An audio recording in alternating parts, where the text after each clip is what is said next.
गुरुवर श्री विद्यासागर जी महामुनिराज्य की, आचार्य प्रवर श्री समय सागर जी महामुनिराज्य की, निर्यापक श्रमण पूज्यवर सुधा सागर जी महामुनिराज्य की, अहिंसा परमो धर्म की।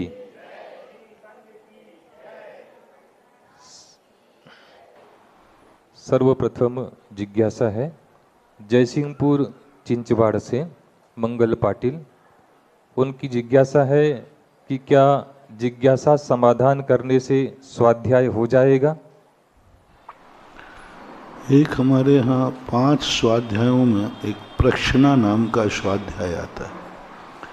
प्रश्ना का अर्थ है पूछना, और पूछने के बाद जो समाधान मिलता है ये बराबर स्वाध्याय के अंतर्गत ही आता है।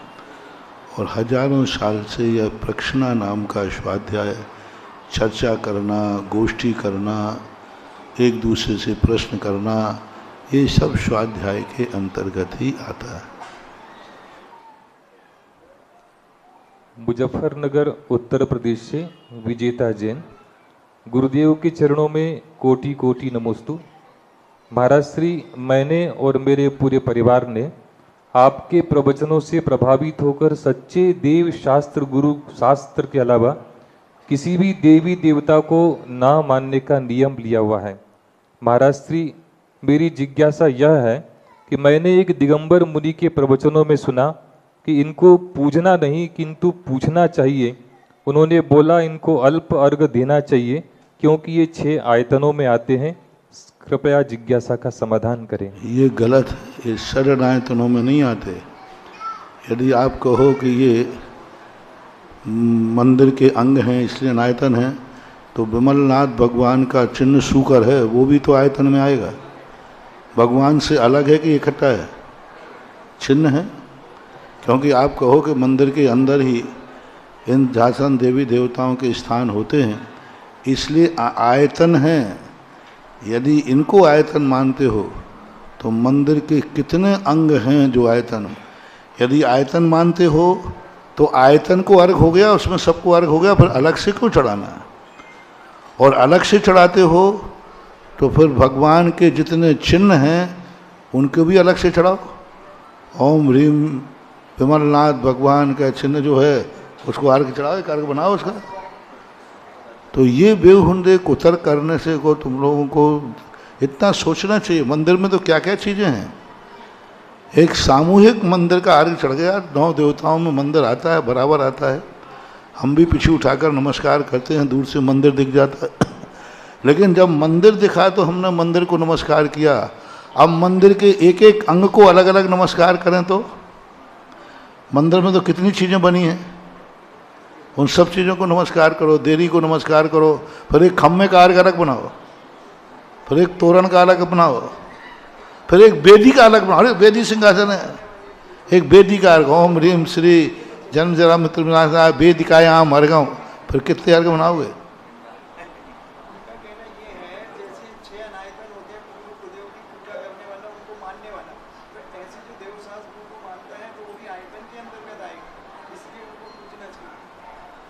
किनको?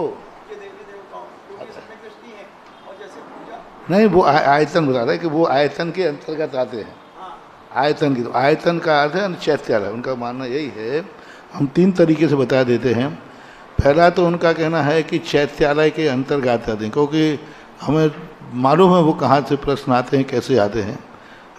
ये पूरे मंदिर एक चैत्यालय है और मंदिर के अंदर धरण पद्मावती आदि देवी देवता होते हैं, अतः उनको पूजना चाहिए क्योंकि वो आयतन के अंग हैं। पहली बात। इसका पहले ही खंडन ये है कि कौन से शास्त्र में लिखा है कि मंदिर के अंदर देवी देवताओं को यहाँ बैठना चाहिए। आज तक कोई भी शास्त्र मुझे नहीं मिला जहाँ ये कहा जाए कि मंदिर में क्षेत्रपाल यहाँ बैठेंगे, पद्मावती यहाँ बैठेगी, धर्मेंद्र यहाँ बैठेंगे। शासन आज तक किसी भी शास्त्र में, किसी प्रतिष्ठा पाठ में उनको कहाँ बैठना चाहिए इसका उल्लेख शास्त्र में नहीं आया। दूसरी बात, जैसे भगवान के बैठने का स्थान तो निश्चित है। दूसरी बात, जैसे भगवान की प्रतिष्ठा होती है, अभी ये मूर्ति है, अब प्राण प्रतिष्ठा होगी, ऐसी इनकी प्राण प्रतिष्ठा विधि कहाँ लिखी है? ऐसे मूर्ति आती ना तो अपन पूछते क्या उसकी, फिर क्या करते हैं? इसी प्रकार ये जो देवी देवता हैं, इनकी कब से कौन सी प्राण प्रतिष्ठा है, कौन सी विधि लिखी है कि जब से इनके अंदर प्राण आ जाएं, कौन से साथ में इनकी प्रतिष्ठा विधि लिखी है? एक बात। दूसरी बात, तीसरी बात वो कहते हैं मंदिर की प्रतिष्ठा के साथ, भगवान की प्रतिष्ठा के साथ भगवान का वैभव है, इसलिए उनके साथ उनकी प्रतिष्ठा अपने आप हो जाती है। तो जब भगवान की प्रतिष्ठा के साथ भगवान में 10 प्राणों की स्थापना की गई तो उनमें 10 प्राण हो गए उत्पन्न। चलो मान लेते हैं। तो जब भगवान की प्रतिष्ठा के साथ उनकी प्रतिष्ठा होती है तो भगवान की पूजा के साथ उनकी पूजा हुई, अलग से क्यों कर रहे हो? फिर जब भगवान में हमने प्राण प्रतिष्ठा की तो सबकी हो गई जितना परिकर था, तो हमने भगवान को अर्घ्य चढ़ाया, सबको चढ़ गए, अब अलग से चढ़ाने की क्या जरूरत है? भगवान की आरती उतार दी, अलग से उतार दी आरती। चौथा प्रश्न कि इनको कहीं भी स्थापना करने का उल्लेख शास्त्रों में नहीं है। अकृत्रिम चैत्यालयों में कहीं भी किसी भी अकृत्रिम चैत्यालय में देवी देवताओं की स्थापना नहीं है। कृत्रिम चैत्यालयों में किसी प्रतिष्ठा पाठ में इनकी स्थापना करने का उल्लेख नहीं पाएगा कि ये पर्टिकुलर इनका स्थान है। यदि इन्हें समोषण का प्रतीक मानते हैं तो समोषण में भी यदि मानते हैं तो वे समोषण में पार्श्व भाग में बैठते हैं, लेकिन अभी तक किसी भी शास्त्र में समोषण में जाने वाले लोग उन यक्ष यक्षिणियों के साथ क्या व्यवहार करते हैं ऐसा किसी शास्त्र में नहीं लिखा। समोषण में जाते हैं, वहाँ पे शासन देवता बैठे रहते, उनके साथ क्या व्यवहार करते हैं, जय जिनेंद्र करते हैं, अर्घ चढ़ाते, क्या करते, इसका किसी भी शास्त्र में आज तक कोई उल्लेख नहीं मिला और मैं सबसे पूछ चुका हूँ। इसलिए इनके संबंध में मानना तो ये चीज़ें नहीं मानी जाएंगी। यदि इनको आप आयतन मानते हैं, यदि देव के समान इनको मानते हैं तो ये देव तो है ही नहीं, देव का लक्षण ही एक नहीं है। हमारे यहाँ देव वही है जो 18 दोषों से रहित हो, इनमें 18 दोषों से रहित नहीं। ये गुरु है नहीं, क्योंकि गुरु का लक्षण है जो 28 मूल गुणों का पालन करता हो। विषयासा बसाती तो नरारंभो परिग्रह, ज्ञान ध्यान तपो रखता तपस्वी सा। तो ये देवता हैं, विषय भोगों से रहित नहीं है, ज्ञान ध्यान में तप न रखते नहीं है और परिग्रह सहित हैं, 28 गुण को पालन करते नहीं, इसलिए गुरु में आएंगे नहीं, भगवान में आएंगे नहीं क्योंकि 18 दोष विद्यमान है। गुरु में आएंगे नहीं क्योंकि इनके अंदर सारे विषय के साथ परिग्रह इनके पास विद्यमान है। शास्त्र में आने का सवाल ही नहीं होता। तो ना ये देव हैं, ना शास्त्र हैं, ना गुरु हैं, इसलिए ये आयतन के अंतर्गत नहीं आएंगे। अब 6 आयतनों में मंदिर भी मान लिया जाए तो मंदिर के अंदर जो परिकर होते हैं वे अलग से वंदनीय नहीं होते, परिकर की वंदना हो, पूरे चैत्यालय की वंदना होती है तो हम लोग करते हैं, लेकिन उसमें अलग से उनको बनना चाहिए, छोटा सा अर्घ्य देना चाहिए। अर्घ्य छोटा और बड़ा नहीं होता, नमोस्तु छोटा बड़ा नहीं होता, वो तो नमोस्तु होता है, छोटा सा अर्घ्य देना चाहिए। अरे छोटा बड़ा क्या, हमारे यहाँ तो मक्के का दाना भी अर्घ है और गजमोती भी अर्घ है। ऐसी बातें नहीं करना चाहिए। अब लोग जो मानते हैं, हमारे तो जिसने प्रश्न किया है उसके लिए जवाब। अब जो लोग जो मानते हैं हमें उनसे कोई ऐतराज़ नहीं। जो मानते हैं अपनी अपनी परंपराएं हैं, अपने अपने आचार विचार हैं। जो मानते हैं, हर संप्रदाय वाला अपने ढंग से अपने भगवान को पूजता है, हर संप्रदाय वाला अपने अपने ढंग से मंत्र पढ़ता है, फिरता है, हमें उससे कोई ऐतराज़ नहीं है। लेकिन तुम दिगंबर जैन मंदिर के आयतन में इनको प्रवेश कराओ, इसका तो फिर सुसिद्धांतार्थ विप्लव है। आप धर्मनाशे क्रियाधुन से सुसिद्धांतार्थ विप्लव अपृष्ठ अभी वक्तव्यम। आप जो मानते हैं हमें उसमें कोई ऐतराज नहीं है, लेकिन उनको तुम आयतन में प्रवेश कराओ, ये सिद्धांत के विरुद्ध है। कोई यदि मान लो एक खम्मे को पूछता है, पूछो ना, हमें क्या मालूम है। अच्छा तुम बोलो, सुबह उठ करके अपने खुद के पैर पर ओम ह्रीम और अर्घ लो, खुदा के चंदन, मैं बिल्कुल ऐतराज नहीं करूँ, मैं कर भी नहीं सकूँगा। क्यों? कानून कहता है उसको अपने पैर पूजने में आनंद आ रहा है तो आ रहा है, पूज भाई, खूब पूज, जम के पूज। लेकिन तुम कहो कि मेरे पैर भगवान के पैर हैं तो फिर गलत हो जाएगा। तुम्हारे पैर भगवान के पैर हैं, गलत हो जाएगा। यदि आप इनको अनायतन, कोई पूछता है अरे श्राद्ध वो जाने, उनके काम जाने, लेकिन ना ये आयतन हैं और ना ये भगवान गुरु हैं। यदि इनको ऐसा मानते हो तो फिर यही जो आज शासन देव हैं ये अनायतन की कोटि में चले जाएंगे। यहाँ तक अनायतन नहीं, यदि आप मुनि को भी, आप पिता के पैर पढ़ते हो कि नहीं, लेकिन गुरु मान के पढ़ो तो मिथ्यात हो जाएगा। पिता मान के पढ़ोगे तो और भगवान मान के पढ़े तो मिथ्यात हो जाएगा। पिता मान के बड़े भाई के पैर छू सकते हो कि नहीं आप लोग, लेकिन गुरु मान के छुओगे तो मिथ्यात आ जाएगा। इसी प्रकार से इनको इस प्रकार का रूप देकर जनता को गुमराह करना ये अनुचित है। ना ये देव हैं, रिपीट कर रहा हूँ, ना देव हैं, ना शास्त्र हैं और ना गुरु हैं, ना इनके अंतर्गत आएंगे। ये नव देवताओं में नहीं आएंगे।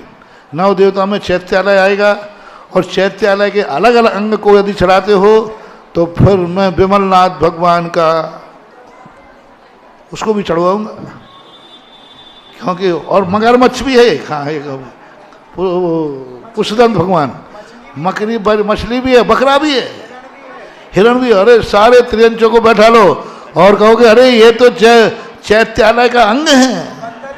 बंदर भी है, अरे बंदर का, घोड़ा भी है, हाथी भी है, चलो उठाओ बैल भी है। कितने चेतन हो गए?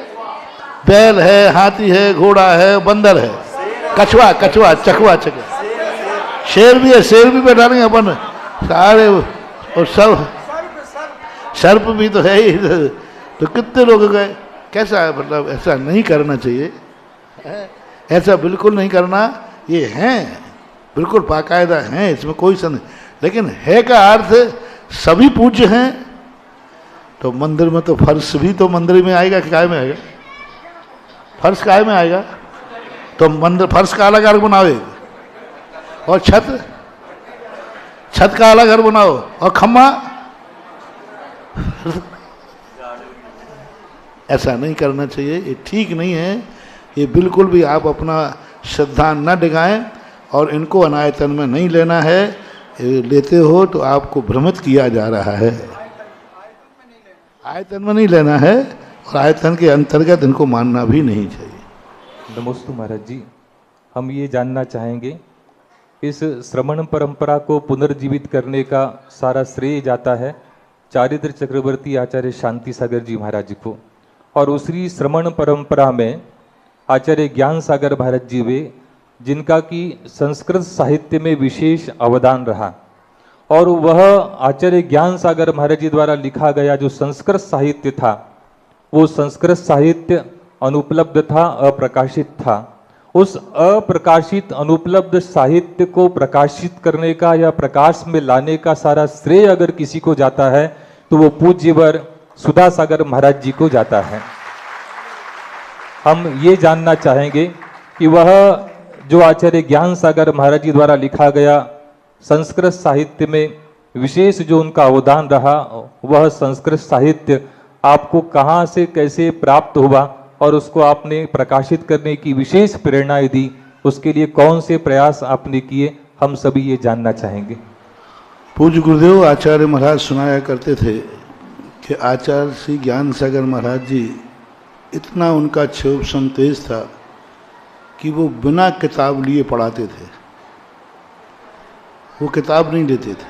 वृद्धावस्था वैसे थी, दिखता भी कम था, मतलब बार बार चश्मा लगा के, तो पढ़ते नहीं थे। पढ़ते थे तो विद्याधर थे और पढ़ाते वो थे।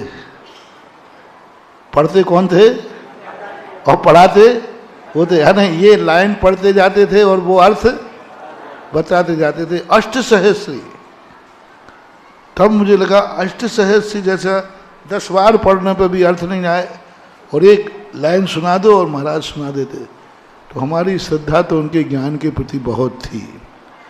लेकिन मुझे ये मालूम नहीं था कि ज्ञान सागर महाराज इतने साहित्यिक भी थे। इतना उनका ज्ञान था साहित्यिक, ये कभी हमने सुना नहीं था। कोई चर्चा यहाँ कभी आई नहीं और ना कभी हमने देखने में आया। सुनने में भी नहीं आया, देखने में भी नहीं आया, कहा भी नहीं गया कभी के आचार्य महाराज ने इतने महाकाव्य लिखे हैं। क्योंकि हम लोग शुरू से अध्यात्म, क्योंकि उनका साहित्य साहित्यिक था, इसलिए आचार्य श्री ने बताना उचित नहीं समझा, क्योंकि हम लोगों को वो अध्यात्म की तरफ ले जाना चाहते थे।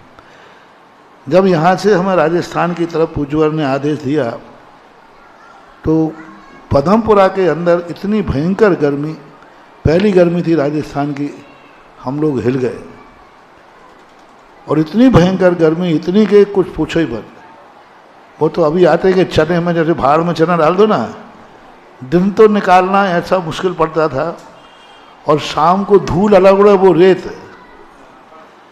तो एक दिन ऐसे ही शाम को पदमपुरा में नीचे एक तलखा टाइप का था, उसमें हम सब लोग शुल्लक जी हम लोग बैठे हुए थे।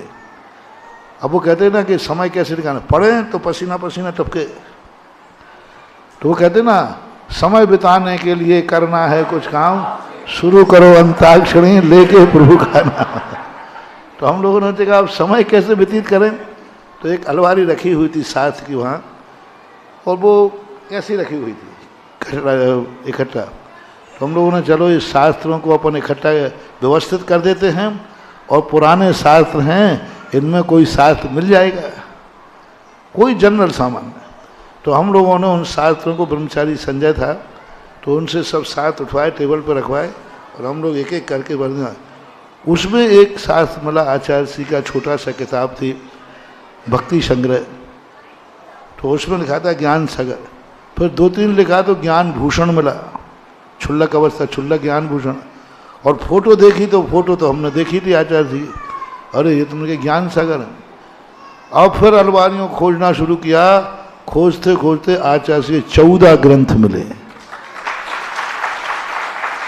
अब 14 ग्रंथ जैसे ही मिले हम तो पढ़ करके दंग रह गए। फिर तो अलमारी तो हमने ज्यों की त्यों छोड़ दी, फिर नहीं संभाली।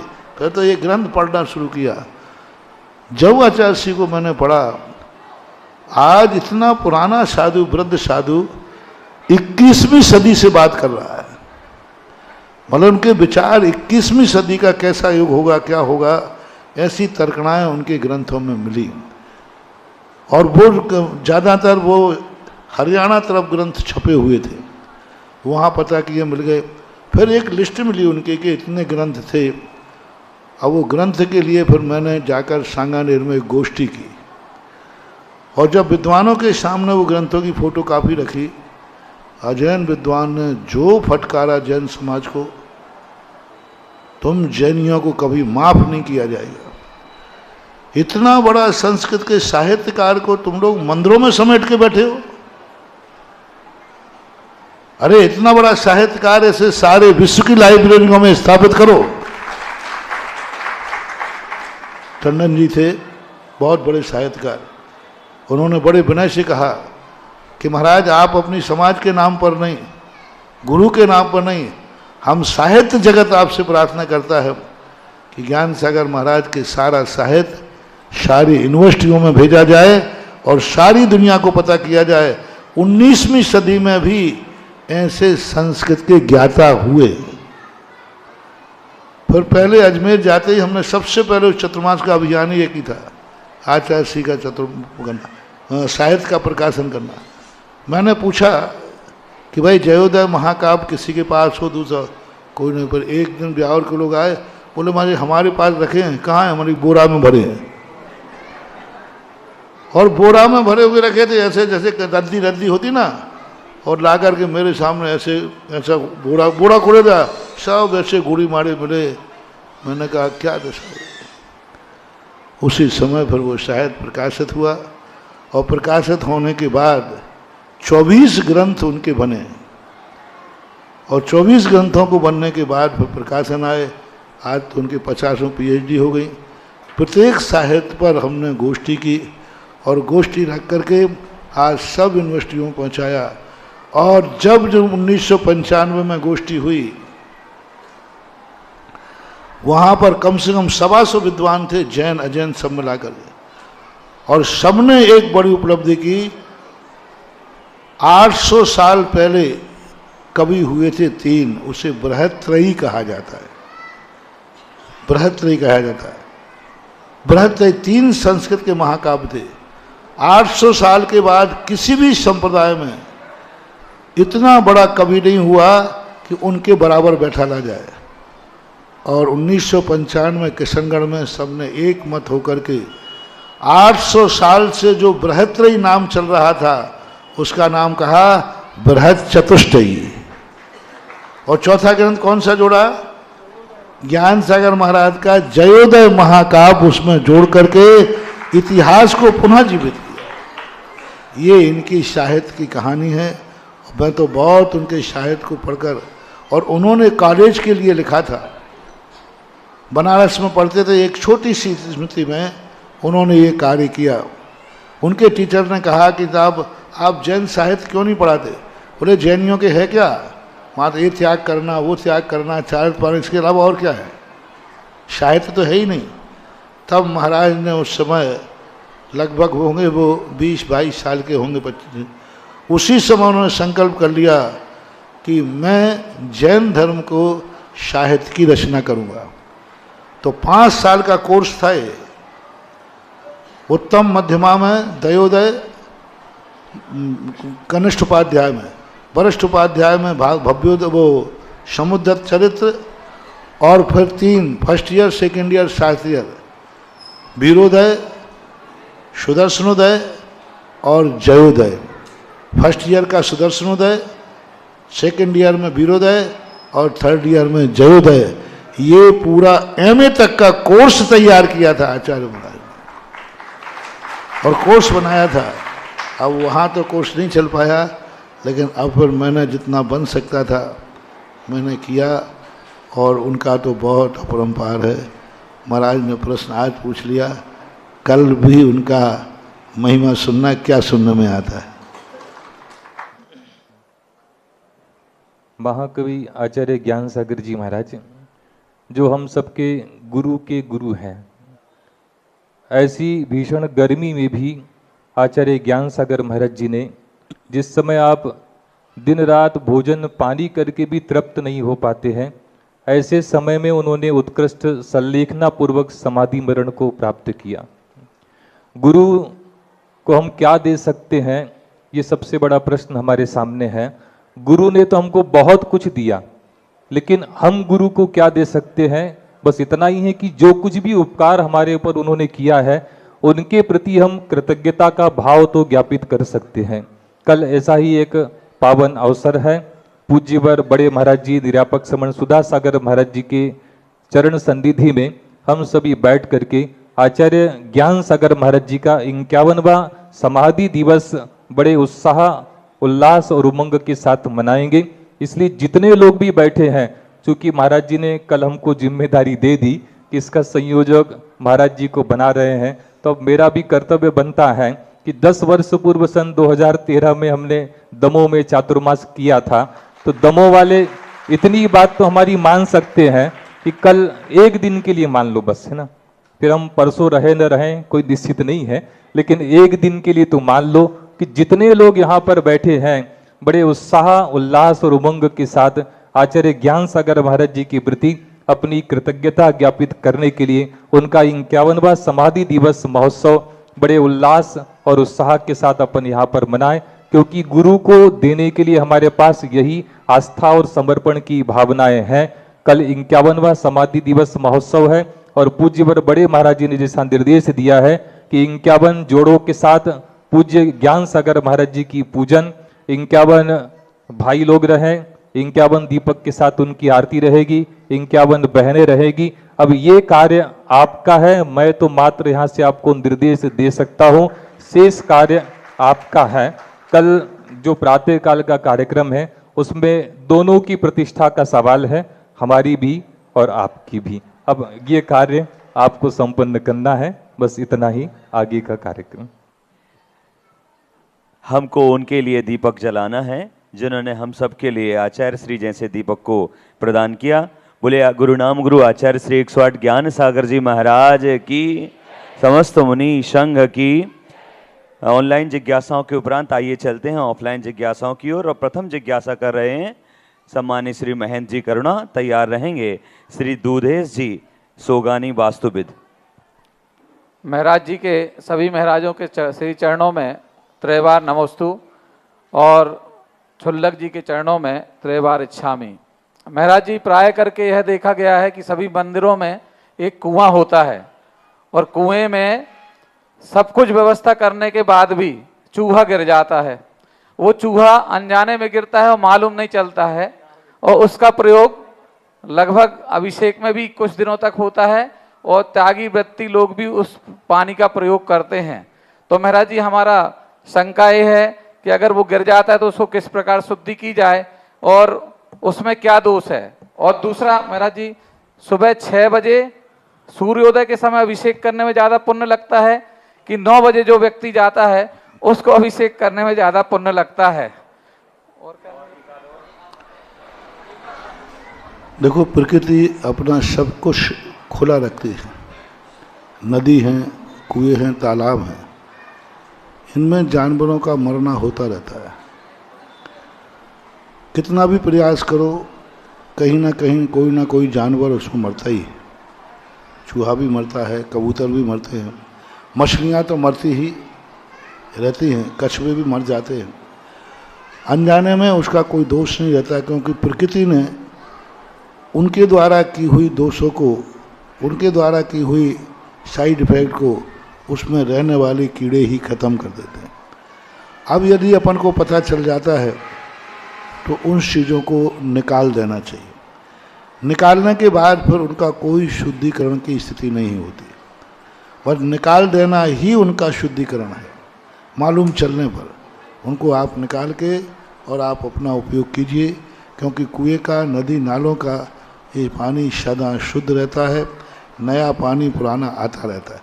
मात्र यदि जानवर, कौन जानवर, बड़ा जानवर जो गोबर आदि करते हैं, ऐसे जानवर यदि गिर जाएं, मनुष्य गिर जाए, मैंने तो मनुष्य का कहा है, तो फिर जरूर कुएं को खाली करके और शुद्धिकरण का प्रावधान है। चूहे, छिपकली, जानवर आदि, इनके संबंध में कोई भी विशेष उल्लेख नहीं है। श्री दूधे और पूजा करने का, अभिषेक का, अब आपसे पूछता हूँ कि भोजन करने के बाद नहाना ज़्यादा अच्छा है कि भोजन के पहले नहाना अच्छा है? जब भगवान की पूजा पाठ हो गई आदि, अब तुम फिर ठाकुर जी कहते भगवान जी आप नहा लो। 9 बजे तक ना जाने कितने लोग पूजा पाठ कर गए, कितने लोग उनकी पूजाएं कर गए, अब फिर आप उनके लिए नहाते हैं, तो ये तो नैतिकता के नाते भी उचित नहीं लगता। नैतिकता भी विचार करती है कि इस पर सोचना चाहिए। दूसरी बात है, एक क्रम होता है अभिषेक, अभिषेक के बाद पूजन। पूज्यवर यति वृषभ आचार्य महाराज ने त्रिलोय प्रणति में अभिषेक को पूजा का आद्य अंग कहा कि सबसे पहले अभिषेक करना चाहिए, फिर पूजा होना चाहिए।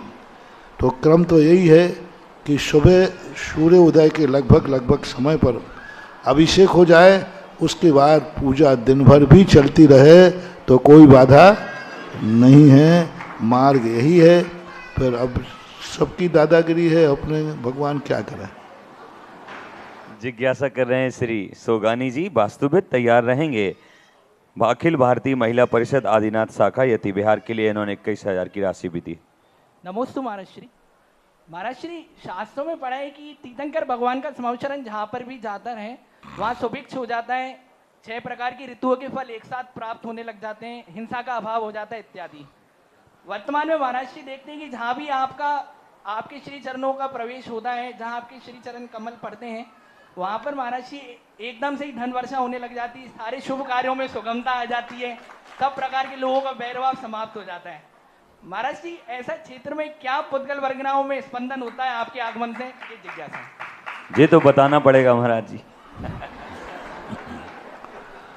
देखो कहाँ भगवान का स्वरूप, कहाँ सबसे बड़ी बात होती है, जिसके पास जो अधिकार है और जिसके पास जो कला है, जिसके पास जो साधना है, उसके प्रति ईमानदार होना जरूरी है।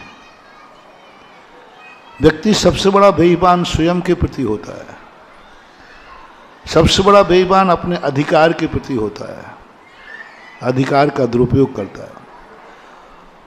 और कर्तव्य के साथ भी अपनी बेईमानी करता है, और उसी कारण से उसकी कला, उसका जो उसके पास है, उस सिद्धि को प्राप्त नहीं हो पाती। कला के साथ सबसे बड़ी ईमानदारी बरतना चाहिए। समर्पण पहला तो, और फिर ईमानदारी। ईमानदारी का अर्थ है जैसे डॉक्टर के पास कोई मरीज गया, हाँ ये दवा खाओ, कोई भी दवाई ले ले, जाके ये दवाई खा लेना। अब ना तो मरीज को देखा, ना दवाई को देखा, मात लिख दिया। इसी प्रकार से साधु अपने आप आशीर्वाद दे रहा है, अरे माथा बोड़ी कर रहा है, इसको दे, चल दे दिया, दे, भाग यहाँ दे। ये आशीर्वाद के प्रति बेईमानी हो गई, कला का दुरुपयोग हो गया।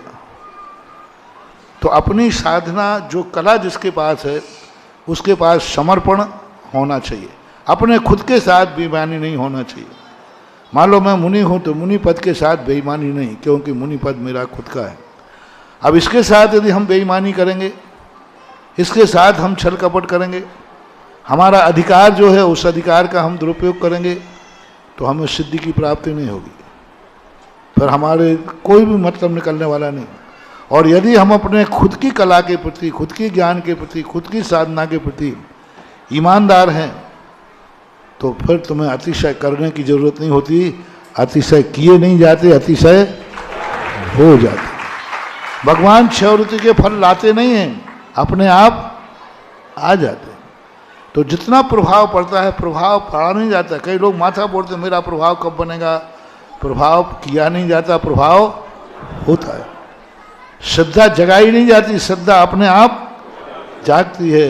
गुण यदि अपने पास हैं, शक्ति अपने पास है, तो सामने वाले की श्रद्धा जागती है।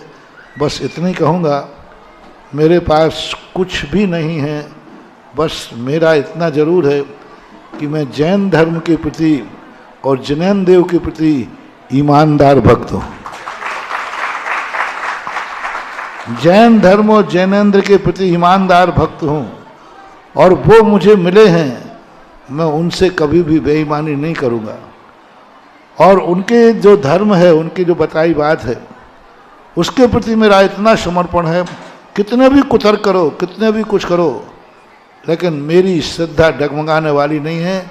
इसलिए जब भी मैं जैन धर्म की कोई बात करता हूँ, अपनी अंतर चेतना से करता हूँ, और अंतर चेतना से जो आवाज़ उठती है, उसका प्रभाव पड़े बिना रहता है। मैं तुम्हें प्रभावित करने के लिए नहीं करता हूँ, मैं अपना प्रभाव जमाने के लिए नहीं करता हूँ।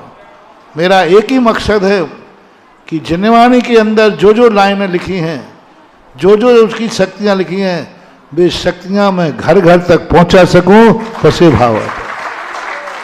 शांति धारा को जब मेरे मन में आया कि ये सब मिथ्यात्व की तरफ जा रहे हैं और हमारे पास इतनी दिए, बस एक ही भाव आया कि शांति धारा की महिमा, तुम लोग थोड़े से कुछ गड़बड़ हो रहे हो, कहीं यहाँ भागते हो, यहाँ अगरबत्ती लगाते हो, यहाँ झाड़ा लगाते हो, यहाँ चादर, पता नहीं क्या क्या करते। झर जैनी के घर में जहाँ जाओ इतना गृहित मिथ्यात्व, जो देखो वहाँ, हर शहर में, हर जगह में, जयपुर में, राजस्थान में तो भरा ही पड़ा है। कोई तो जो जाए, कोई कहीं जा रहा है नारियल लेकर, कोई कहीं जा रहा है, कोई कहीं जा रहा है। मैंने कि क्या हो गया, हमारे जैन धर्म में कुछ है ही नहीं, यानी हमारे जैन धर्म के अंदर कुछ है ही नहीं। जब खोजा तब शांति सागर में अलौकिक निधि मिली। तब मैंने शांति धारा, जिस दिन मैंने करीबन 2 साल दिए मैंने शांति धारा को समझने में, 2 साल मैंने शांति धारा का ध्यान किया, अध्ययन किया, समझा। उन बीजाक्षरों के लिए हमने ध्यान किया कि इनमें है क्या ताकत। उसके बाद जब मुझे अलौकिक शक्ति लगी, बस उसी दिन शांति धारा के लिए मैंने समर्पण किया कि हे शांति धारा, मैं तुझे एक दिन भारत के जैनियों के कोने कोने, घर घर में पहुंचाऊंगा, और हर मंदिर में पहुंचाऊंगा। और हर जैनी जब भी कोई संकट आएगा, अब वो दूसरे दरवाजे नहीं भागेगा, एक ही आवाज़ उठाएगा, चलो शांति रहे।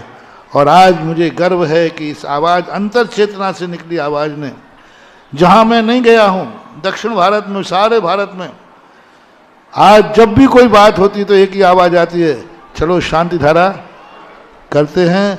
तो ये मेरा प्रभाव नहीं है, मेरे समर्पण का, मेरी श्रद्धा का और मेरी लगन का कि इतनी शक्तिशाली चीज हम घर घर में पहुंचा के रहेंगे और पहुंच चुकी है। आज हर मंदिर में शांति धारा का स्वरूप बड़ी श्रद्धा से किया जा रहा है। गुरुदेव, आपने जैसे राजस्थान में कई देवी देवताओं से वहाँ के लोगों को छुटकारा दिलवाया, दमोह के आसपास के क्षेत्रों में भी कई घरों में कुल देवी देवताओं के रूप में देवी देवता विराजे हैं। चाहे वो कभी शादी विवाह हो, जन्मदिन हो या और कोई फंक्शन हो, तो उनके लिए डर लगता है कि इनको ना पूजें तो दिक्कत होगी और पूजें तो कुछ ना कुछ हो जाता है। तो इससे डर से निकलने के लिए क्या कहें? बस जिनको जिनका डर लगता हो वहां बस इतना ही मेरा नाम ले लेना, बस इतना ही काफी। कुछ नहीं करेंगे वो, क्योंकि मेरा नेटवर्क बहुत बड़ा है। आप इतना ही कह देना कि महाराज जी ने कहा है कि आपको अब आप कोई पूजा नहीं करेंगे, तो फिर कहें अच्छा किसने कहा है, फिर वो पूछेंगे, तो फिर एक बार और नाम ले देना, तो फिर कहें फिर ठीक है जाओ। क्योंकि उन सब देवी देवताओं को मालूम है कि यदि इस मुख से आवाज निकली है तो समझ लेना वो जिनवानी की आवाज है, तो अपनी तरफ से कभी निकालते नहीं। लोगों को ये विश्वास है कि महाराज जी वही बात बोलेंगे जो आगम सम्मत होगी, इसलिए मान लेते हैं। डरो मत, वो है ही नहीं और तुम माने जा रहे हो। कुल देवता अभी हमने 2 दिन पहले बताए थे ना, आपके गांव का मंदिर ही कुल देवता है, वहां बैठे जिनेंद्र ऐसे। गुरुदेव, दिक्कत ये आ रही कि विसर्जित करना चाहते हैं लोग उनको, तो उसकी कोई विधि है अब क्या? ओम शांति। अलग से आगे बात करें जी। जिज्ञासा कर रहे हैं श्री दमोह की पूरी अखिल भारतीय महिला परिषद आदिनाथ शाखा 21,000 रुपए की राशि अति बिहार के लिए समर्पित कर रहे हैं। जिज्ञासा करेंगे, तैयार रहेंगे दानवीर श्री अरविंद जी इटोरिया। करो जिज्ञासा। मेरे आराध्य गुरुवर के चरणों में नमोस्तु। मंच पर आसीन समस्त मुनिराजों के चरणों में नमोस्तु नमोस्तु नमोस्तु। शुल्क महाराज जी को इच्छा मुनि श्री जी को नमोस्तु। मेरी जिज्ञासा यह है कि निधत्ति निकाचित कर्मों का बंध कब होता है और उन कर्मों का निराकरण करने का क्या उपाय है? मेरी बेटी एबनॉर्मल है, जिसको आपने आशीर्वाद दिया था व्यायामशाला से लौटते समय, तो उसके कर्मों का फल के निराकरण के लिए क्या उपाय किया जाए? निधत्त निकाचित कर्म वो कहलाते हैं जब व्यक्ति कसाय में होता है तो ये नहीं देखता है कि किसको कितना नुकसान है। मैं ये कार्य करके रहूँगा, चाहे मारना पड़े चाहे मरना पड़े, मिटना पड़े चाहे कुछ भी हो, एन कैन प्रकार। महाराज भी समझाएंगे तो नहीं मानूंगा, शास्त्र में भी मना किया है तो नहीं मानूंगा, भगवान भी आ जाए तो नहीं मानूंगा। मैं यह कार्य करके ऐसा जो तीव्र परिणाम आता है उस समय निधत्त निकाचित कर्मों का बंध होता है। कुछ भी हो, अज्ञानतावश नहीं ठीक है, गलत है तो है, लेकिन करूंगा मैं। कोई भी मुझे समझाए कैसा भी हो, तो उसके कारण से ऐसे परिणाम करते हैं। इनके निराकरण का उपाय तो एक बार बंधने के बाद तो वो फल दे करके ही समाप्त होते हैं। बस भक्ति बाद में जरूर आता है। यदि भगवान की अच्छे सच्चे मन से भक्ति की जाए तो शायद वो कर्म ढीले पड़ सकते हैं। श्रावक श्रेष्ठी श्री अरविंद जी इटोरिया जिज्ञासा करेंगे, तैयार रहेंगी श्रीमती सौम्या संदीप जैन। गुरुवर के चरणों में त्रैकालिक नमोस्तु। समस्त मुनीशं को प्रणाम। विद्या मृदु प्रवाह की तरफ से महाराज जी एक प्रश्न है, जिज्ञासा है कि श्री बृहद नवदेश चक्र विधान सौहर गाँव वाला पूजनीय 105 माता जी मृत्युंजय द्वारा रचित है। इसमें बीजाक्षरों का तथा विधान का क्या महत्व है तथा इस विधान को कब करना चाहिए? कौन सा विधान? श्री बृहद नवदेश चक्र विधान। नवदेव चक्र विधान में यही आते पंच परमेष्ठी, जिन धर्म जिनागम जिन क्षेत्र चैत्यागम। जब चाहे करो। बीजाक्षर तो ये मैंने ही प्रवचनों में लॉकडाउन के समय कुछ विधानों के, कुछ तीर्थंकरों के बीजाक्षर उपदेश में दिए थे। उन्हीं बीजाक्षरों को कुछ लेखकों ने अपने उसमें विवक्षित किया है। उनकी शक्ति होती है। हर बीजाक्षर जिस समय जहाँ प्रयोग किया गया है उससे एनर्जी लेने का एक साधन है, और उसमें एनर्जी को कैसे प्राप्त किया जाए उन बीजाक्षर, जैसे मान लो अरहंत भगवान का बीजाक्षर जो है, वो अरहंत भगवान का बीजाक्षर जो है हेराम बीजाक्षर है। अब वो हेराम बीजाक्षर अपने आप में वह हमारे लिए मीडिया बनेगा, हेराम पढ़कर हम अरहंत भगवान का ध्यान करें तो उनकी एनर्जी हमारे तक उपलब्ध होने में सुविधा जाती है। और भगवान की में जो एनर्जी होती है इन बीजाक्षरों के माध्यम से उसकी एनर्जी और प्रज्वलित हो जाती है। जिज्ञासा जगत पूज्य श्रोमणी 108 आचार्य विद्यासागर जी द्वारा आत्मानुशासन ग्रंथ का पद्यानुवाद पूज्य माता द्वारा गुणोदय नाम से है। इस ग्रंथ के मूल श्लोकों का आरिका मृदुमती माता जी ने अन्वयार्थ किया एवं भद्रार्थ नाम का भावार्थ लिखा है, जो आगम व गुरुदेव व समस्त मुनि संघ द्वारा प्रमाणित है। तो क्या यह ग्रंथ पढ़ा सकता? अरे सभी पढ़े जाओ। अब तुमने ऐसे आचार्य जी की प्रमाणिकता का नाम ले लिया तो पढ़ना ही चाहिए। आचार्य जी द्वारा अनुवादित है, अब क्या पूछ रहे हो? हमेशा लेखक की प्रमाणता से कृति की प्रमाणता अपने आप ही सिद्ध हो जाती है। श्रीमती सौम्या संदीप जी जिज्ञासा करेंगे और यति विहार एवं यहाँ की वेदी के लिए 11,000 रुपए की राशि देने वाले श्री विनय जी पूरा परिवार से जिज्ञासा करेंगे। श्री मुनि राजों के चरणों में नमोस्तु, शुल्लक जी के चरणों में इच्छामि।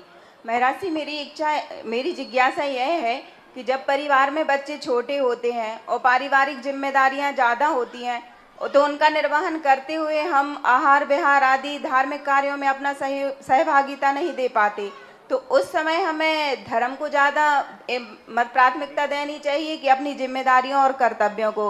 और साथ ही महाराज श्री, जैसे जो चौके का जल होता है उसको हम एक बार उबालने के बाद हम 24 घंटे उसकी मर्यादा हो जाती है, तो क्या हम उसको पुनः छान के उबाल प्रयोग में ला सकते हैं? पहली बात है, धर्म कार्यों के लिए बीच में बाल बच्चे आ जाते हैं, दुनिया पता नहीं। अरे बाल बच्चों के बीच में कोई रिश्तेदार आ जाए तो उसको भी रोटी बनाती हो कि नहीं? उसको चाय पानी देती हो कि नहीं? वहाँ एडजस्ट करोगे। बाल बच्चों के साथ में रह करके टीवी देखने का समय है, बाल बच्चे होते ही बाजार में घूमने का समय है, बाल बच्चे होते ही सहेली आ जाए तो उससे गप्पे करने का समय है। एडजस्ट करना चाहिए।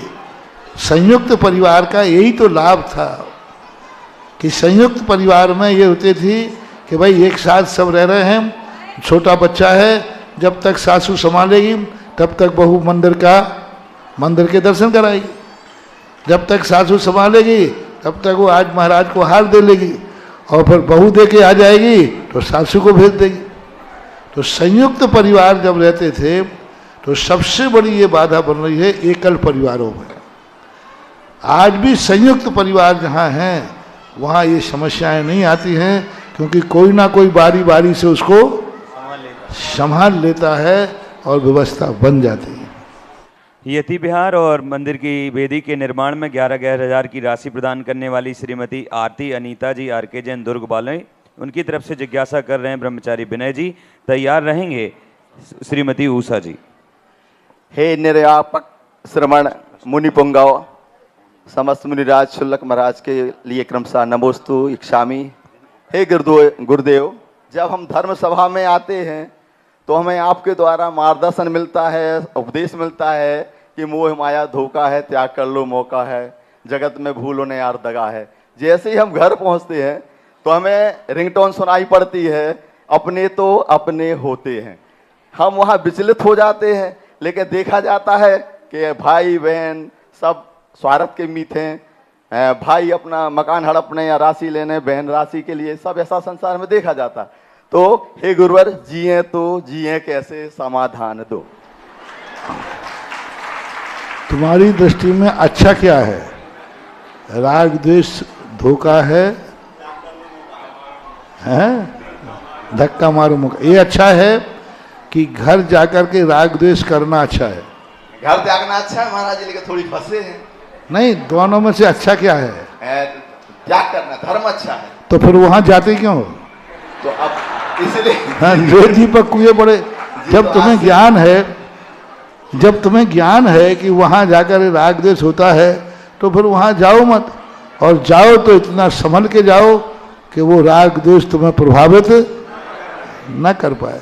इसी के लिए तो तत्व चिंतन होता है, इसी के लिए तो स्वाध्याय होता है कि कभी कीचड़ में जाना नहीं, और कीचड़ में गए हो तो सोना बन के जाओ, लोहा बन के मत जाओ, जिससे जंग ही नहीं लगेगी। सावधानी रखना चाहिए। नमोस्तु नमोस्तु नमोस्तु। उषा जी और तैयार रहेंगे झांसी से पधारी पूरी समाज की तरफ से चौधरी जितेंद्र जैन, कोषाध्यक्ष झांसी। नमोस्तु।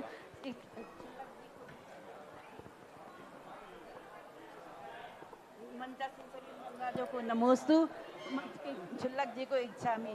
महाराज जी, मेरी शंका है, जब अपन मूर्ति विराजमान करते हैं तो प्रशस्ति लिखी जाती है, उस प्रशस्ति में ओम शांति आवाज महिलाओं के नाम लिख सकते कि नहीं लिख सकते? प्रशस्ति में महिलाओं के नाम लिख सकते कि नहीं मूर्ति की?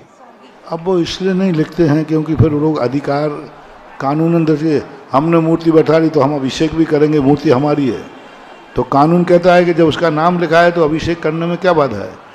इसलिए कुछ दंडफन की स्थितियाँ बनती हैं, इसलिए परंपरा है कि नहीं लिखे जाते हैं, लेकिन कई स्थानों पर देखने में आता भी है। तो ये सामाजिक व्यवस्थाएं हैं, इनको यथायोग मानना चाहिए।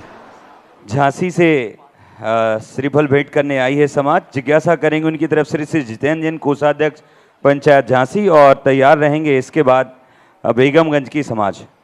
गुरुदेव के चरणों में नमोस्तु नमोस्तु नमोस्तु। छुल्लक जी के चरणों में इच्छामी इच्छामी इच्छामी। गुरुदेव, हमारी एक जिज्ञासा है कि हम गृहस्थ जीवन में धर्म तो नहीं कर पाते ज़्यादा, लेकिन पुण्य का कार्य जरूर करते हैं, जैसे कि पूजन, अभिषेक, दान। यह सब क्या हमारे लौकिक के लिए उचित है या मिथ्यात्व में आता है? मिथ्यात्व तो कुछ होता ही नहीं, मिथ्यात्व होता है हमारा अभिप्राय। जब तुम जिनेन्द्र देव को पूजा कर रहे हो, अर्चना कर रहे हो, तो यहाँ मिथ्यात्व का सवाल ही नहीं। आपका जो अभिप्राय यदि खोटा है तो क्रिया मिथ्यात्व नहीं है, अभिप्राय मिथ्यात्व हो जाता है।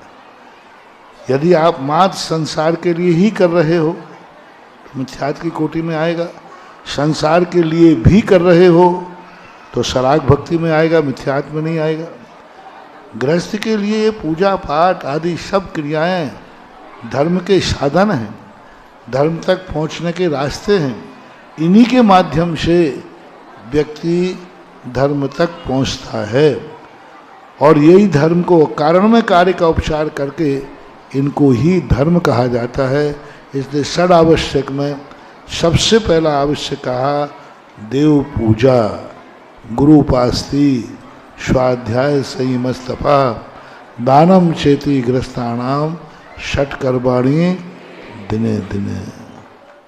नमोस्तु गुरुदेव, नमोस्तु गुरुदेव। मंच पर आशीष चुलक महाराज को नमोस्तु। महाराज जी, मेरी जिज्ञासा है कि इष्टोपदेश में आचार्य पूर्वा स्वामी ने लिखा है कि धन हर प्रकार से अर्जन करना दुष्कर है और हे है, तो क्या धार्मिक कार्यों के लिए और पूजन दान आदि के लिए धर्म अर्जन करना भी हे है, दुष्कर है? वहाँ ये नहीं लिखा है जैसा आपने बताया, वहाँ ये लिखा है कि यदि धन अर्जन तुम क्यों करना चाह रहे हो, सीधा धर्म करो ना। दान क्यों करना चाहते हो, सीधा त्याग करो ना। नहीं, हम धन त्याग तो नहीं कर पाएंगे, धन तो कमाएंगे। तो जब धन कमाते हो तो फिर दान देना चाहिए। दान देने के लिए धन मत कमाओ, लेकिन कमा रहे हो तो दान देना चाहिए, ये अर्थ है वहाँ। यानी संसार के लिए तो कमा रहे हो, लेकिन परमार्थ के लिए नहीं कहा। वहाँ ये कहा है कोई व्यक्ति नहाने के लिए कीचड़ लगाता है कि कीचड़ लग जाता है इसलिए नहाता है। नहीं, एक व्यक्ति कीचड़ लगा दो, बोले क्यों, बोले नहाना है। हम नहाने के लिए कोई कीचड़ लगाया जाता क्या? तो यही भाव उनका है कि तुम धर्म के लिए मत करो, लेकिन कर रहे हो तो दान जरूर करना चाहिए, ये भाव है। क्योंकि तुम कमाना बंद करोगे नहीं तो दान देने की मना नहीं किया। एक व्यक्ति कहे महाराज जी हम दान देते हैं करोड़ों रुपए का, व्यापार करते हैं और मैं जीवन भर करूंगा, लेकिन यदि मैंने प्रतिमा ले ली और धन कमाना बंद कर देंगे तो दान नहीं दे पाएंगे। अब एक व्यक्ति साल भर में 1 करोड़ रुपया दान देता है और क्योंकि कमाता भी है। और वो कहता है महाराज जी हम प्रतिमा ले लेंगे तो दान बंद हो जाएगा। दो में से एक निर्णय करना है। यदि मैं प्रतिमाधारी बनूंगा तो दान बंद हो जाएगा क्योंकि कमाना, और प्रतिमा नहीं लूंगा तो 1 करोड़ रुपया दान दूंगा। तो दोनों में से श्रेष्ठ क्या है? नहीं, पंचायत वाले तो कहेंगे महाराज जी प्रतिमा रोक दो, करोड़ रुपए दान आ रहा है, प्रतिमा रहने दो, उसको जाने दो। लेकिन आगम कहता है कि 1 करोड़ रुपया दान देना और प्रतिमा लेना, तो आगम यही कहेगा 1 करोड़ दान देना बंद करो, प्रतिमा लेना शुरू करो। करोड़ों करोड़ों रुपया भी यदि दान में प्रतिमा लेने के आता है तो प्रतिमा लेना श्रेष्ठ है। लेकिन वो प्रतिमा भी नहीं ले रहा है और करोड़ों कमा रहा है, लेकिन दान की कौड़ी नहीं दे रहा है, तो फिर मामला गड़बड़ है, फिर तो उसकी दुर्गति निश्चित है। ऐसा अभिप्राय समझ। सारभी जैन आगे आ जाएंगे। यति बिहार के लिए कंचन देवी जी, सरिता जैन, नीलम जैन गुवाहाटी ने 21,000 रुपये की राशि प्रदान की है। कल 6 जून को हम सब लोग पूरे भारत वर्ष में गुरु नाम गुरु आचार्य ज्ञान सागर जी की पूजन होने जा रही, सब अपने अपने मंदिर में करेंगे। दमोह के इसी प्रांगण में भी होगी। आचार्य ज्ञान सागर जी को जानने के लिए और उनके शिष्य गुरुवर विद्यासागर जी महाराज को जानने के लिए आप परमोपकारी संत नामक पुस्तक से सरल शब्दों में जान सकते हैं। और उनकी ही संबंधित प्रतियोगिता 8 जून को ऑनलाइन ओपन बुक इंटरनेशनल प्रतियोगिता है, उससे भी आप जुड़ सकते हैं। उस प्रतियोगिता से जुड़ने के लिए आपको 888 999 52 26 इस नंबर पर मैसेज करना होगा और आप उस प्रतियोगिता की सारी जानकारियों को लेकर जुड़ सकते हैं। जिज्ञासा कर रहे हैं श्री संस्कृत विनीता जी, उसके बाद तैयार रहेंगी संस्कृति जैन दमोह। महाराज श्री जी कोट से नमोस्तु, चुल्लक जी के चरणों में इच्छामी। महाराज जी एक प्रश्न बहुत दिन से कसोटता है, पूछने में भी संकोच लग रहा था कि क्या जैन धर्म में भी मिथ्यात्व का पोषण करने वाले कोई शास्त्र हैं? यदि नहीं हैं तो फिर त्यागी बन के भी, साधु बन के या आरिका बन के भी मिथ्यात्व का पोषण क्यों करते हैं? ओम शांति। महाराज श्री जी तो फिर आज वर्तमान में जैन धर्म में कोई भी जैन धर्म में शास्त्र नहीं होते, लेकिन कुछ मिथ्यात्वी लोग त्यागी वृत्ति बनकर अपने मन के, अपने परंपराओं को, अपने पंथ को उजागर करने के लिए वो शास्त्र का नाम दे देते हैं। कई बार कहता है नकली माल असली नाम पर बिक जाता है, असली नाम का लेबल लगा लेते हैं और माल क्या है अंदर? नकली। इसी प्रकार कई लोग जनवाणी का नाम दे देते हैं, आगम का नाम दे देते हैं और स्वयं अपने आप में भेष भी धर्म का धारण कर लेते हैं, लेकिन उनकी विचारधारा सम्यक नहीं होने से ऐसा होता है। तो हमें ये देखना चाहिए, मात आचार्य नाम हो जाने से प्रमाणिक नहीं हो गया, आरिका होने मात से प्रमाणिक नहीं हो गया, ब्रह्मचारी पंडित होने से प्रमाणित नहीं हो गया। हमें ये भी देखना पड़ेगा कि ये विचार उनके स्वयं के हैं या आगम के। ऐसे लोग भी हुए हैं पंडित जिन्होंने गोबर तक पूजा करा दी, तो अभी उनकी विचारधारा है। तो ऐसी स्थितियां के बनने के लिए समय समय पर तो वक्ता श्रोता को, जो श्रोता होता है उसको विवेकवान होना है। बाजार में कोई नारियल लेने जाता है तो लेने के पहले उसे चोखे और खोटे का ज्ञान होना चाहिए, नहीं तो शेठ जी आप दे दो जो चोखा हो, तो शेठ जी कहते हम तो सभी चोखे रखे हैं। यदि शेठ जी के भरोसे टिका बोलोगे तो उसको मालूम है खोटा कौन, तो दुकानदार पहले खोटा टिकाएगा कि चोखा? सब व्यापारी बैठे हो ना क्योंकि वो तो यही जाएगा भाई खोटा निकालो, चोखा तो कभी बिक जाएगा। तो अपन को देखना है कि चोखा क्या है। स्वाध्याय करें, उन्हीं ग्रंथों का करें जिसमें विवेक हो, मिथ्यात्व का पोषण ना हो। तो भेष ले लेने मात्र से, आचार्य आरिका या मुनि पंडित बन जाने मात्र से वह प्रमाणिकता की कोटि में नहीं आता। उनके विचार भी प्रमाणिक हैं कि नहीं, उनकी चर्या भी प्रमाणिक है कि नहीं, उनकी परंपरा भी प्रमाणिक है कि नहीं, इन सब चीज़ों पर विचार करना पड़ेगा। तब कहीं जाकर के हम सच्चा ज्ञान प्राप्त कर सकते हैं। बेगमगंज समाज श्रीफल समर्पित कर रही, शांति से जिज्ञासा करने जा रही कुमारी संस्कृति जैन। इसी के साथ आनंद जी, स्मिता जी, प्रिंसी पैथोलॉजी, संदीप जी, विनीता जी, अंजलि स्टोर, श्री सुमति सुनीता जी, रजनीश छपारा ने नन्हे मंदिर की बेदी निर्माण के लिए 2.5 किलो चांदी समर्पित की है। अनुमोदना जिज्ञासा करेंगी संस्कृति जी, तैयार रहेंगी श्रीमती अलका जी भोपाल। मंचासीन सभी मुनि राजों के चरणों में मेरा बारंबार नमोस्तु नमोस्तु नमोस्तु। शुल्लक जी के चरणों में इक्षामी इक्षामी इक्षामी। महाराज जी, हम सभी का ये प्रश्न है कि हम सब बच्चे पढ़ाई के साथ साथ हमारे धर्म की मतलब पढ़ाई कैसे करें और हम धर्म में आगे कैसे बढ़ें। सबसे बड़ी, आपके पास में जो मंदिर हो उस मंदिर में अपने मम्मी पापा के कहने से पाठशाला खुलवाओ और पाठशाला जाओ, और जब शिविर लगे तो शिविर में भाग लो। यही तुम्हारे लिए पढ़ाई के लिए सहयोगी है। जिज्ञासा करें। और एक नन्ही बालिका सारवी यहाँ पर है जो आंखों पे पट्टी बांध करके मतलब पूरी ब्लैंक होकर के हम लोगों को पढ़ना दिखाएगी, तो वो खड़ी हो जाए, अपना प्रोग्राम शुरू करो जब तक जिज्ञासा करें आप। नमोस्तु गुरुवर, मेरा प्रश्न यह है कि निर्माल्य का दोष क्या होता है? क्या केवल निर्माल्य का दोष द्रव्य का, और जब हम बोली लेते हैं तो केवल वो होता है, या हम प्रतिदिन जो पूजा करते हैं उसमें हम मंदिर से जल लेते हैं, बर्तन लेते हैं, चिनवाड़ी लेते हैं, तो उसमें भी हमें निर्माल्य का दोष लगता है? निर्माल की एक बेहद व्याख्या है। निर्माल का आकर के लिए चावली नहीं है। मंदिर की किसी वस्तु का उपयोग करना निर्माल होता है। मंदिर की ये सब वस्तुएं लेने में निर्माल का दोष आता है, लेकिन इसमें इसलिए ज़्यादा दोष नहीं आता क्योंकि ओम शांति। क्या बात हो गई आज?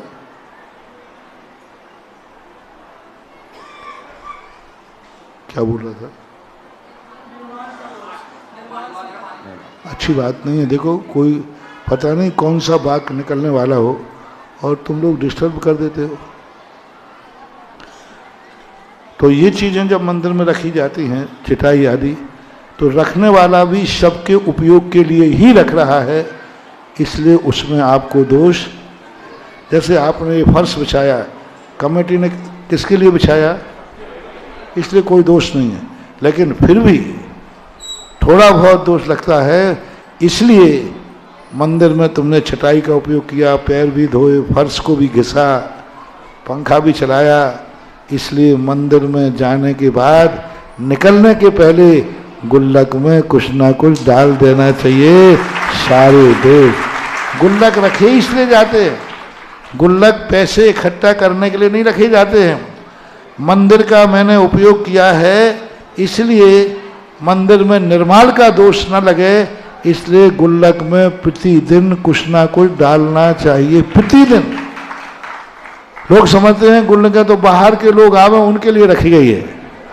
नहीं, जो नित्य प्रतिदिन मंदिर जाते हैं उनको नियम से, चाहे भली वो 1 रुपया डालें, 5 रुपया डालें, लेकिन गुल्लक में कुछ ना कुछ डालना ही। ये निर्माल से बचने के लिए गुल्लक रखी जाती है, दोष से बचने के लिए गुल्लक रखी जाती है, इसलिए मंदिरों में गुल्लक जरूर डालना चाहिए। जो प्रतिदिन मंदिर आते हैं वे सबसे कम गुल्लक में पैसा डालते हैं। ये जो आसामी होते ना, ये आसामी ये हैं खतरनाक, इनको लगेगा सबसे बड़ा निर्माल का दोष। ये आसामी तो होते, इनको कभी गुल्लक में डालते मत देखना।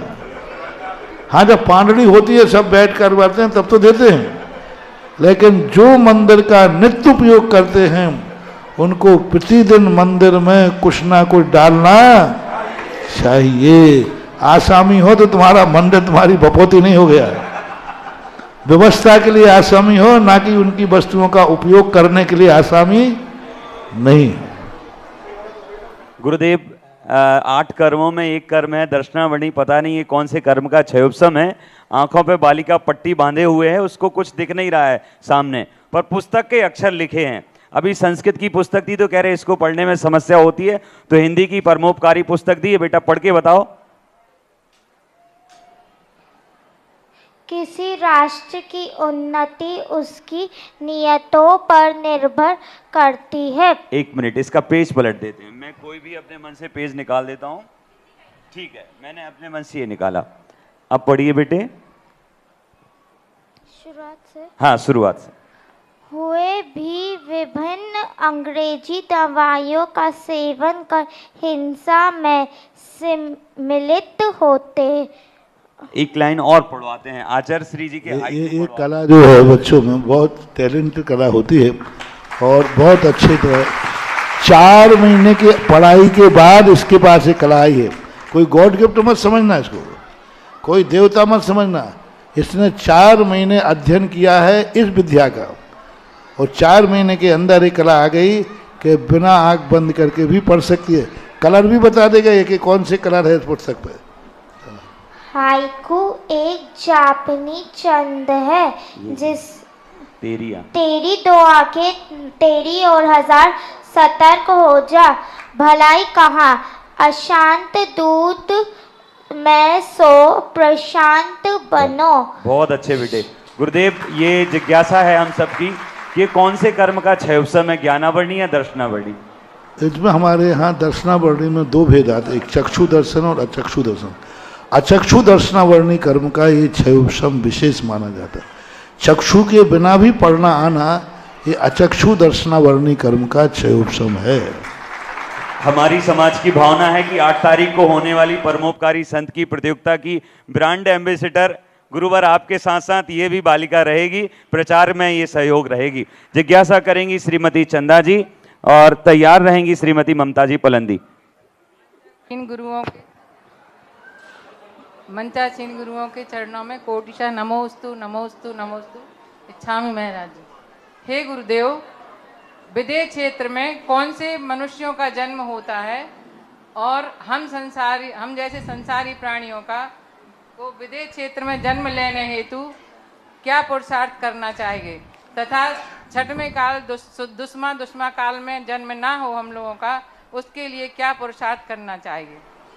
विदेह क्षेत्र में जाने के लिए भद्र परिणाम हो, अल्पारम्भ परिग्रहत्वम मानुषस्य शुभाव मार्दवम च, अति मार्दव परिणाम अति अल्पारंभ के प्रति रुचि भाव जागना, ये अच्छी कर्म भूमि में जन्म लेने के कारण बताए गए। विदेह क्षेत्र में हमारी श्रद्धा भक्ति भगवान के दर्शन करने की तीव्र होती है तो भी होता है।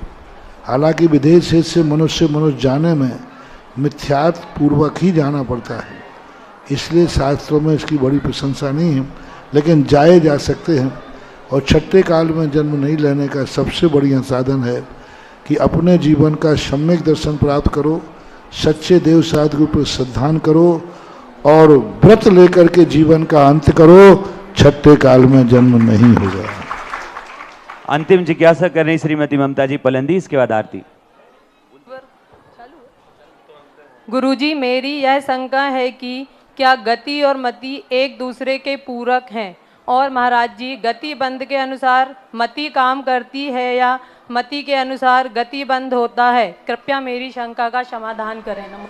दोनों एक दूसरे के पूरक हैं। गति के अनुसार भी मति होती है और मति के अनुसार भी गति होती है। जब बंद का समय आता है तो मति के अनुसार गति हो जाती है और गति जब बंध जाती है, उदय में आती है, तो गति के अनुसार मति हो जाती है। नरक गति में नरक गति जैसे परिणाम हो जाते हैं। तो बंद के समय मति की मुख्यता है और उदय के समय गति की मुख्यता है। ऐसा दोनों का क्षेत्र अलग अलग है। अभी अपनी मनुष्य गति का उदय है तो मनुष्य गति के ही परिणाम होंगे, वैसा ही विचार आएगा, वैसा ही भाव होगा। और बंद जब गति होती है तो जैसी मति होती है वैसी गति होती है। अंतिम जिज्ञासा कर रही श्रीमती मधुलता जी, उसके पहले श्री आनंद जी, स्मिता जी, प्रिंसी पैथोलॉजी, संदीप जी, विनीता जी, अंजलि स्टोर, सुनीता जी, रजनीश जी छपारा, इन्होंने 2.5 किलो चांदी नन्हे मंदिर की बेदी निर्माण में समर्पित की है। पंचायत मंदिर कमेटी ये समर्पित करें। आप जिज्ञासा कीजिए।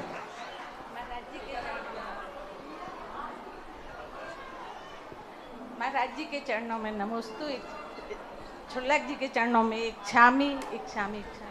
हे महाराज जी, मेरी जिज्ञासा है कि अभी पंचम युग चल रहा है, इसके बाद छठम युग आएगा, उसके बाद फिर छठम युग आएगा और पंचम युग आएगा। पंचम युग में महाराज जी को मंदिर वगैरह होंगे, महाराज जी वगैरह जैसे आज हैं वैसे ही होंगे। इसके बाद खुलकर की कैसी व्यवस्था होगी, मेरी जिज्ञासा का समाधान। पूज्यवर नेमीचंद महाराज ने त्रिलोकसार के अंदर पंचम काल में भी 14 कुलकरों का वर्णन किया है। वे कुलकर सांसारिक व्यवस्थाएं तो बनाएंगे, लेकिन धार्मिक व्यवस्था के संबंध में किसी आगम में कोई कथन नहीं मिल रहा है कि छठे काल के बाद पंचम आएगा तो मुनि महाराज कैसे होंगे, मंदिर होंगे या नहीं होंगे। इस संबंध में ना तो विधि कथन मिल रहा है ना निषेध कथन। नहीं होंगे ऐसा भी नहीं मिला, होंगे ऐसा भी नहीं मिला, लेकिन 14 कुलकरों की व्यवस्था बनाई है। मुझे लगता है कि कुलकर अवधि ज्ञानी होते हैं, तो अवधि ज्ञान के माध्यम से वह उपदेश दे करके धर्म का प्रचलन करना चाहिए। आगम में उल्लेख नहीं, इतने लिखा है कि 14 कुलकर पंचम काल में होंगे और वो पंचम काल की सारी व्यवस्थाएं बनाएंगे, लेकिन अलग से कोट नहीं किया। तो पर लगता ऐसा है कि वे कुलकर चूँकि ज्ञानी होते हैं, अवधि ज्ञानी होंगे, वे धर्म का उपदेश देंगे जैसे आजकल विद्वान देते हैं, पंडित देते हैं। पंडित लोग जैसा उपदेश देते हैं ऐसे वे कुलकर उपदेश दे करके वैराग्य धारण करा सकते हैं और दीक्षा आदि का, मंदिर का भी उपदेश दे सकते हैं। ऐसी हमारा सोच है, ऐसा चिंतन है। बाकी आगम में स्पष्ट हमें कहीं देखने में नहीं आया। कल हम सभी लोग 6 जून को गुरुवर के समाधि दिवस को मनाने जा रहे हैं, जिसमें ज्ञानदायिनी पूजन, विद्या प्रदायिनी पूजन होगी। जो अपने बालकों को विद्याधर जैसा विद्वान और ज्ञान सागर जी महाराज जैसा ज्ञानवान बनाना चाहता है, तो केसरिया वस्त्रों में महिलाएं और केसरिया या श्वेत वस्त्रों में पुरुष वर्ग और युवा वर्ग और बालिका महिला मंडल उपस्थित होगा। समय है 6:30 बजे। फिक्स 6:30 बजे यहाँ पर अभिषेक की क्रियाएं संपन्न प्रारंभ हो जाएंगी। और जिसके कलश भी आ चुके हैं, यहाँ पर आपको कलश मिलेगा जो आप घर ले जा सकते हैं। उसमें दीपक भी रहेगा, तो आप अपनी व्यवस्थित वस्त्रों, शुद्ध वस्त्रों में पधारें। जिसकी राशि इस कार्यक्रम के लिए अपने अपने महिला मंडल के पास नाम लिखा के आज रात 8 बजे तक प्रदान कर दें, नहीं तो सीधा राजकुमार जी रानू के पास अपने नाम दे सकते हैं, जिससे हम आपकी सुविधा के अनुसार और व्यवस्थाएं कर सकें, थालियों का अरेंजमेंट कर सकें पूजन आदि के लिए। आइए चलते हैं एक ऐसे उपक्रम की ओर जो प्रतिदिन की तरह होता है। कल का अभिषेक मूल वेदी पर ना होकर के रानू भैया यहीं से करेंगे, तो ये सारी टेबल्स हट जाएंगी। तो सारे जो अन्य मंदिरों के लोग भी हैं 6:30 बजे कल के अभिषेक के लिए और गुरुनाम गुरु आचार्य ज्ञान सागर महाराज की पूजन में और उनके जीवन को जानने के लिए, उनकी मेहनत को जानने के लिए, उनके गुरु और शिष्यत्व के संबंध को जानने के लिए यहां एकत्रित होंगे। आज की आरती करने के लिए पूरा हॉल खचाखच भरा हुआ है। झांसी की समाज है, करगवा की है, बेगमगंज की है और दमोह समाज पूरी बैठी हुई है। पूरी समाज में से एक व्यक्ति का हमें चयन करना है। आज की आरती के लिए मित्रों कहां से बात प्रारंभ की जाए? आज की आरती के लिए झांसी, बेगमगंज, आज की आरती के लिए 11,111। समय चूंकि कम है, ऑलरेडी हम 10 मिनट आगे चल रहे हैं। 11,111 1, 11,111 2। आप लोग आपस में बात कर लीजिएगा। बालिका मंडल, महिला मंडल, युवा मंडल, विद्या सुधार सिद्धार्थी संघ, व्यायामशाला संघ और यहाँ की कमेटियां, सभी को इस पूजन में सम्मिलित होना है। निश्चित रूप से दैदीप्यमान और अलौकिक दृश्य बनने वाला है चतुर्थकालीन, क्योंकि सभी के हाथों में दीपक होगा, चारों ओर से आरतियां होंगी और मंत्रों और बीजाक्षरों का उच्चारण गुरुदेव के मुखारबिंद से होने वाला है। आरती के लिए 11,111 1, 11,111 2, 11,111 रुपया 2.5 और है कोई महानुभाव जिसकी भावना है, और ये 11,111 रुपया 3। यह सौभाग्य मिला है इसको बोले श्रीमती कंचन देवी, सरिता नीलम जैन, जिन्होंने 21,000 रुपए की राशि समर्पित की है। उन्हीं की तरफ से आज की आरती करेंगे पूरी दिगंबर जैन पंचायत। और 11,000 रुपए की राशि भी अनीता जी, ब्रह्मचारी विनय आदि जी ने जो प्रदान की थी, वो लोग भी आरती में सम्मिलित हो गए। बाकी अपने अपने स्थान पर खड़े रहेंगे। आरती